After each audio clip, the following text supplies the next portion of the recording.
ગુજરાતના growth engine તરીકે ઉભરી રહેલ ભરૂચ જિલ્લામાં છેલ્લા ઘણા સમયથી એક પ્રશ્ન વિકટ બની રહ્યો છે અને આ પ્રશ્ન છે ટ્રાફિક જામનો. ભરૂચ નજીકથી પસાર થતો નેશનલ હાઈવે નંબર 48 હોય કે ભરૂચ અને અંકલેશ્વર શહેરી વિસ્તારો હોય, જ્યાં નજર કરીએ ત્યાં મોટા ભાગના સમયે વાહનોની લાંબી કતારો જોવા મળે છે. આ ટ્રાફિક જામમાંથી પસાર થવું પણ મુશ્કેલ બની જાય છે અને વાહન ચાલકોના કલાકોના કલાક વેડફાઈ જાય છે. સુરત અને વડોદરા જેવા મહાનગરોની વચ્ચે આવેલ ભરૂચ જિલ્લામાં ઔદ્યોગિક વિકાસ તો ઘણો થયો, જેના કારણે અન્ય રાજ્ય અને જિલ્લાઓમાંથી પણ લોકો ભરૂચમાં આવીને વસ્યા છે.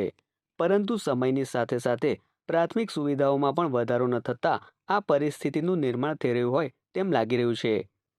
સૌપ્રથમ વાત કરીએ ભરૂચ નજીકથી પસાર થતા નેશનલ હાઈવે નંબર 48 પર સર્જાતી ટ્રાફિક જામની પરિસ્થિતિની.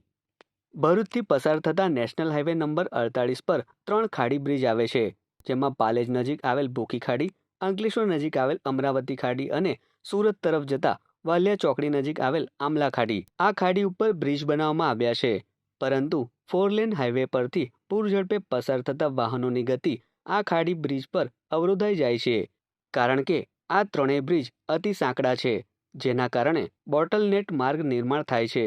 આ માર્ગ સાંકડો હોવાના કારણે વાહનો ધીમી ગતિએ પસાર થાય છે અને ટ્રાફિક જામની પરિસ્થિતિનું નિર્માણ થાય છે. નેશનલ હાઈવે પરના બિસ્માર માર્ગો ટ્રાફિક જામ માટે કારણભૂત.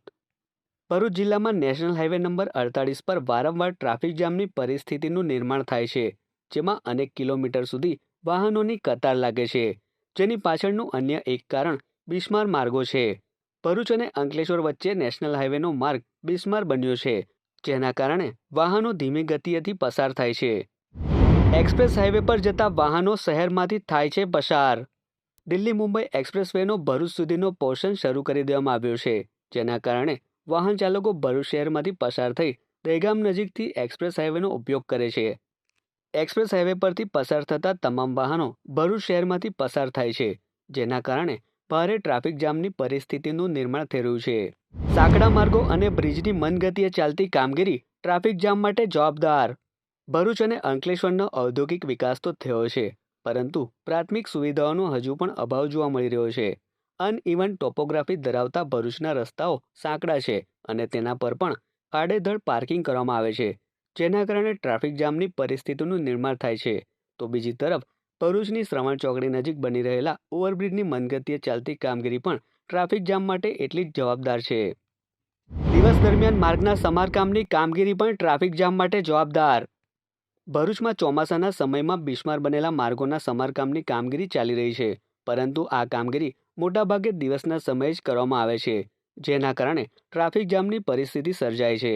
માર્ગના સમારકામની કામગીરી રાત્રિના સમય દરમિયાન કરવામાં આવે તો વાહન વ્યવહારને એટલી અસર ન પહોંચે તેવું લોકોનું માનવું છે. ટ્રાફિક સ્પોટ પર પોલીસ દ્વારા પોઈન્ટ ઊભા કરાયા.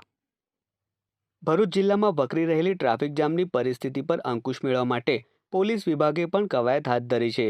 આ અંગે ટ્રાફિક વિભાગના પીઆઈ BL મહેરિયાએ જણાવ્યું હતું કે જે જગ્યાએ ટ્રાફિક જામ વધુ થતો હોય તેવા સ્પોટને આઈડેન્ટિફાઈ કરી ત્યાં પોલીસ પોઈન્ટ ઊભા કરવામાં આવ્યા છે. આવા સ્થળોએ પોલીસના જવાનો ટ્રાફિકનું નિયમન કરે છે.